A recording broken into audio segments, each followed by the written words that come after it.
Before we begin, I need you to understand something about a 13-year-old girl named Emily Cross. She lived in Sierra Vista, Arizona, a small military town where nothing ever happened until June 23rd, when she rode her red bicycle home from school at exactly 11:58 a.m., the sun directly overhead, her shadow small and tight beneath her wheels. At 12 p.m., she stopped at the intersection near the abandoned church, the one with boarded windows and no doors, the one every child was told to avoid, and she looked down to check her shadow, because her mother had once told her that shadows shrink at noon.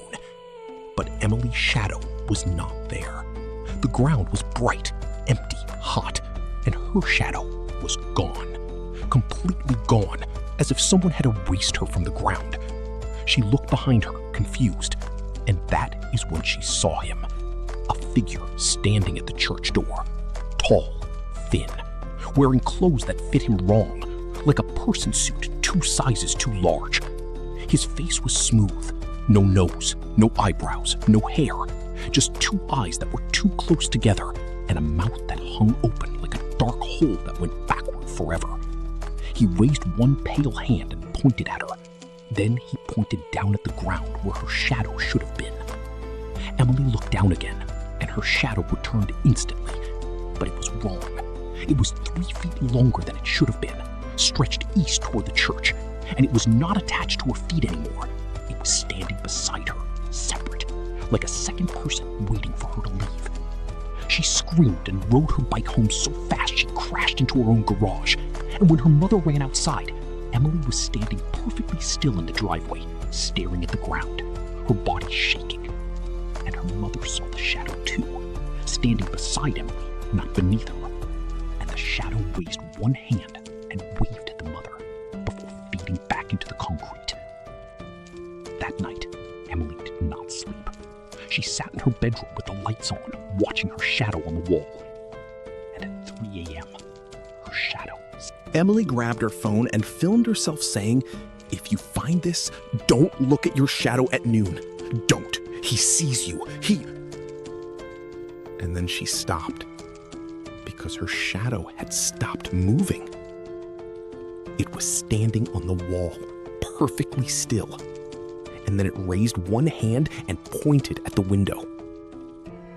Emily turned to look, and through the crack in the curtains, she saw the sun. Bright, high, noon exactly. When she turned back to the wall, her shadow was gone. But her reflection in her phone screen was wrong. Her reflection smiled. Emily was not smiling. For 3 days, Emily hid in her closet, eating nothing, drinking from the bathroom sink. And every day at noon, her shadow found her. It crawled under doors. It seeped through keyholes. It pooled on the floor like black water and then rose up. Shaped like a girl. Shaped like Emily.